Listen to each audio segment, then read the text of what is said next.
When you were talking about Uma, you did say that she's now late. Yeah, she's late. Wadlula lini mamhlabeni? Uma wadlula ngo-2018 unyaka engaqashwa ngawo Khosini. Ngafike ngaqashwa ngoMarch and then kwathi ngo-April evikini lesithathu washona Uma. Yeah, so that is why ngingazi ukuthi mangicabanga ngokuqashwa kwami Khosini kumele ngijabule noma kumele ngingajabule because I lost someone who's very important, you know. So yeah, kwaba ide kanjalo. So makazi even 10 rand wami, akazi even 5 rand wami. You know, khona la ngijwayele ukuthi mangifika ekhaya, khona istop ekhaya kuthiwa kaZulu. So nomama nje umama besonta naye, bebejwayele ukuthi bawukhuleka naye njalo entabeni. So ngathi mangihlenga lesikhathi ngisebenza eNandi FM.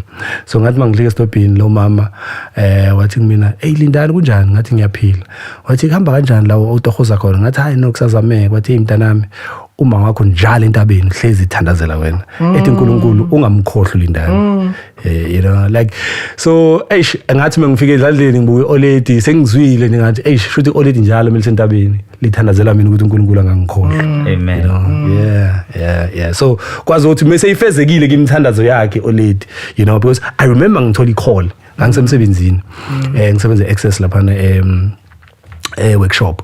So mangithola i-call eqhamuka uKhosini, umuntu oqala ngamfonela kwaba yena oledi. Ngathi kusema yazi ngifuna abantu basoKhosini laba bangidinga for interview. Wathandaza i-hour lonke oledi. Mase ngizwa ngomfana sekhaya sengixoxela manje oledi sendlulile ukuthi uyazi ukuthi the time yakwi interview ioledi lathi la ekhaya u2 days zonke asingadli. Sizile ukudla. So that uzokwazi wena ukuthi uthole isipani. Wow. You know. And then mase konke lokho kwenzekile uNkulunkulu decided ukuthi ekuseni uzothi moyithola lesi sipani lesi ngese ngiyalithatha oledi. Sorry for that. Uma wayirezile indaba yemali. Yeah. Or even your lecturer told you ukuthi kunenkinga yemali kube nomsakazi. Kodwa uma wayebuzile ukuthi uzokwazi ukuphila ngokuba umsakazi.